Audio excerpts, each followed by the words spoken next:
রাস্তাঘাটে, ঢাকা শহরে, ডুমনি বাজারে, যেখানে সেখানে যেসব নারীকে দেখছেন গেঞ্জি গায়ে দিয়ে জিন্স প্যান্ট পরে চলছে, এরা সব জাহান্নামে যাবে।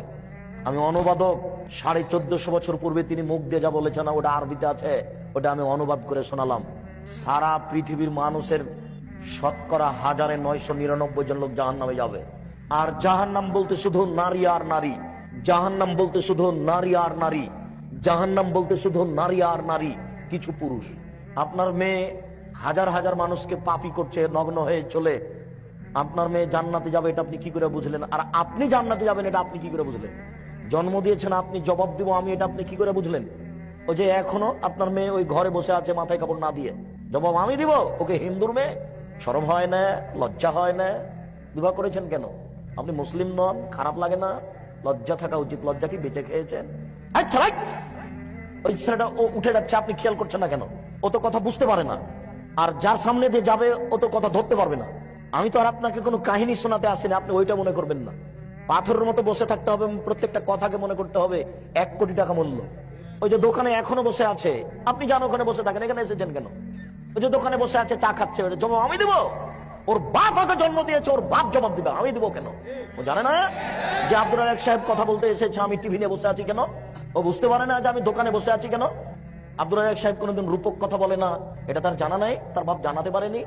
জন্ম দিতে হলে আগে ক্ষমতা অর্জন করতে হবে, তারপরে আপনাকে হিসাব করে আমাকে কথা বলতে হবে। কে বলেছে?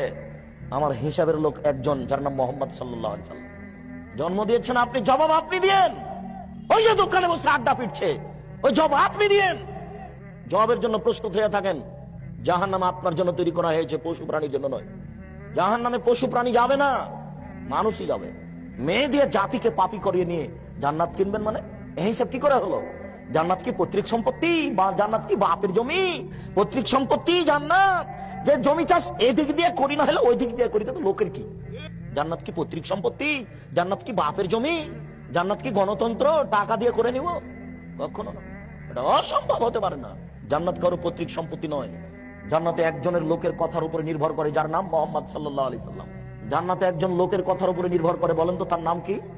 তার নাম মোহাম্মদ সাল্লাল্লাহু আলাইহি সাল্লাম। পৃথিবীর কোনো মানুষের উপরে জান্নাত নির্ভর করে না, কারো কথার উপরে। বুজুর্গানের দিনের 5 পয়সা দাম নাই মানার ব্যাপারে। বুজুর্গানের দিন শ্রদ্ধার যোগ্য। আব্দুল রাজাক সাহেব শ্রদ্ধার যোগ্য, আব্দুল রাজাক সাহেব মানার যোগ্যতা রাখ না। শুধুমাত্র একজন মানুষকে মেনে চলতে হয়, যার নাম মোহাম্মদ সাল্লাল্লাহু আলাইহি সাল্লাম। পৃথিবীর কোন মানুষ 5 পয়সা দাম রাখে না এই ব্যাপারে। ও মুরব্বী, আপনারই নাকি বেটি ওটা বসে আছে, ও কিনা হিন্দুর মেয়ে, খারাপ লাগে না? আপনি বলেন যে আমার মেয়ের লজ্জা আছে। আমি 3 চিল্লায় চলে গেছি লন্ডন, আমি মসজিদের এক পাশে বসে হাত তুলে দোয়া করে জান্নাত কিনে নিব। জান্নাত